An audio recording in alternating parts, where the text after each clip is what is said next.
this one. So good.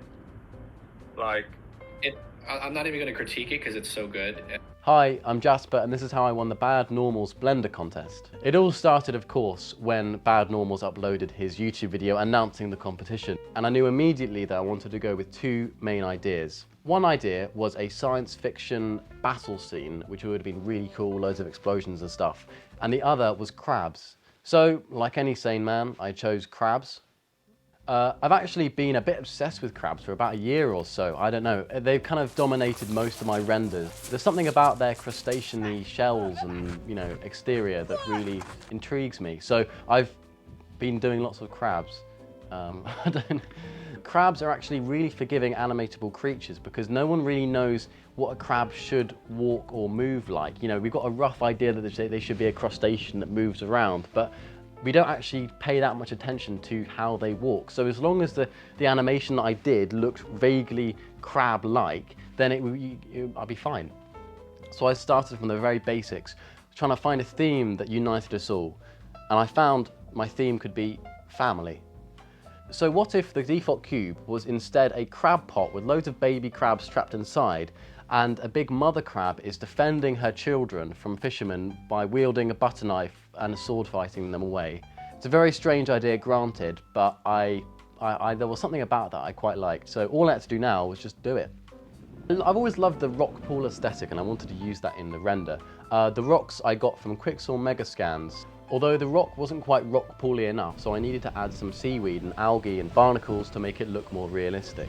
The algae was completely procedural by mixing a green principled shader with the basic rock texture. Those two textures were controlled via a mix shader whose factor was plugged into a gradient texture, and the gradient texture was plugged into a texture coordinate set to object, and the object was empty. So therefore I could move the empty up and down, which would control the gradient and thus how far the algae extend above and beyond the rock.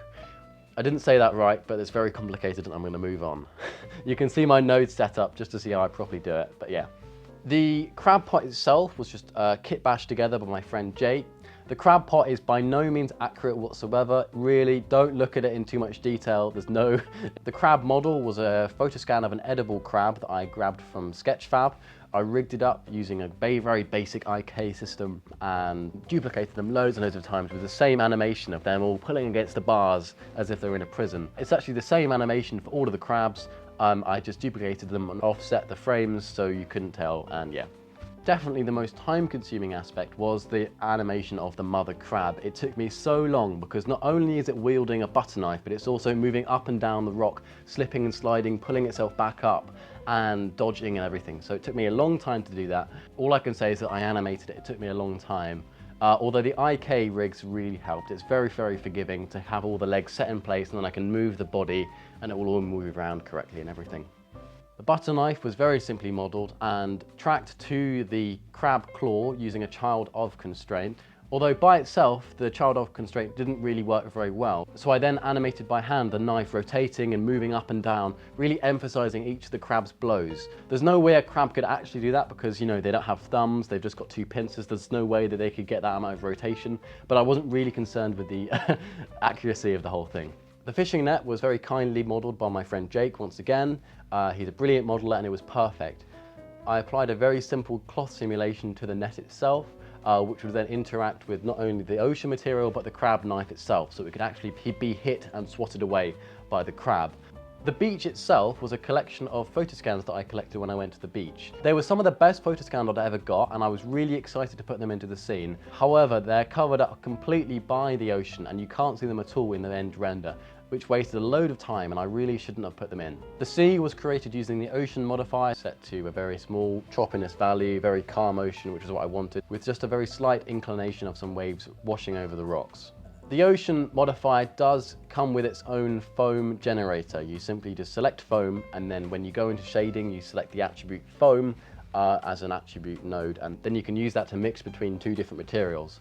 I tried that, it didn't work, so I came up with a very unorthodox technique to fix this. I went to YouTube and found some bird's eye footage of some waves crashing over rocks with all the foam and everything. I downloaded the footage, crunched the values in DaVinci, and then exported that as a black and white image sequence. This image sequence could then be used to blend between two materials, one of the foam and then one of the basic ocean material.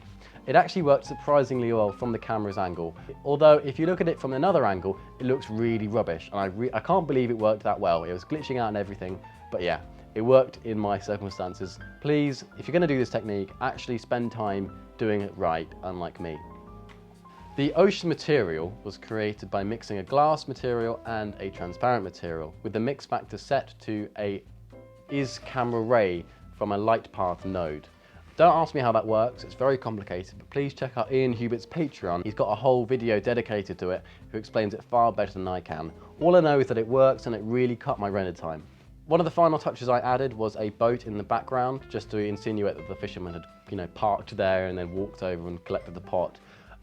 The boat is just an image texture, really, really rubbishly cut out using a knife tool. It looks terrible. I really shouldn't have added it in, but it's there and it kind of works. Maybe it adds some extra perspective and parallax, but yeah, it was really rubbish. At one point in the sequence, the crab whacks the net back into the ocean and it pulls back, and I really wanted a spray of water. I'm terrible at water simulations, I'm not going anywhere near that, so I faked it by just using metaballs. When two metaballs come within close proximity to each other, they kind of morph and blend together in a really interesting way. And it also almost looks like water, so I decided to use them as a basic particle simulation. I gave the metaballs a basic glass material to simulate a water droplet, and told them to emit from the net for only a few frames when it was in the water and being pulled out. CG Matter in the live stream thought that it was a water simulation. Also splashes here, like I don't think it's Blender actually. Which was very high praise, considering it was really just a basic particle system with some metaballs. Metaballs, very strange word. I rendered it out at around 15 samples, which is really low, and I really should have used more. But I'm using a MacBook Pro, and it's really not designed for Blender or any heavy-duty computing power, so that was what I went with. And it looked okay, I think. So I then exported the image sequence into DaVinci after some basic color correction. I then I uploaded it, and it was ready to go. The people who were judging the submission were Ducky 3D, CG Matter, and of course Bad Normals. These are all people that I've been watching many tutorials for many years, and it was brilliant to see them actually critique and look at my work. I was sat in a very classy poncho, surrounded by my family, as we all sat with bated breath, looking at the live stream as it went forward. I don't think I've ever been more stressed or exhilarated when I've been watching that live stream, but somehow I managed to make it to the top 10 and then top 5 and then somehow top 3. I would say the crab is the first place. Yes! Yes! Okay, so we all disagree. Perfect. At which point it was then left to a poll, which the viewers and the audience could decide. Crab's winning. We don't even need to worry about that. Yes! Hacker Girl versus Watermelon right now. You won the Jasper. Guys, look at this cat. Look at this cat. Don't you want to vote for the Hacker Girl? And somehow I won, which was amazing. Than me. I have no idea how they'd even do that time lapse. I just like crabs. In my opinion, a lot of the renders were far better than mine, but I don't know. I guess people just love crabs. Thank you to the judges for choosing me, and thank you for the people who voted for me. It means a lot. I can't believe I won it, if I'm honest, really. It's really ridiculous considering just how janky and bad my workflow is, but somehow it almost works in the right render view. I mean, move the camera around a little bit and the whole thing completely breaks, but it works in the story. Let me know if you'd like to see any more Blender content or any more YouTube videos, and thank you very much for watching.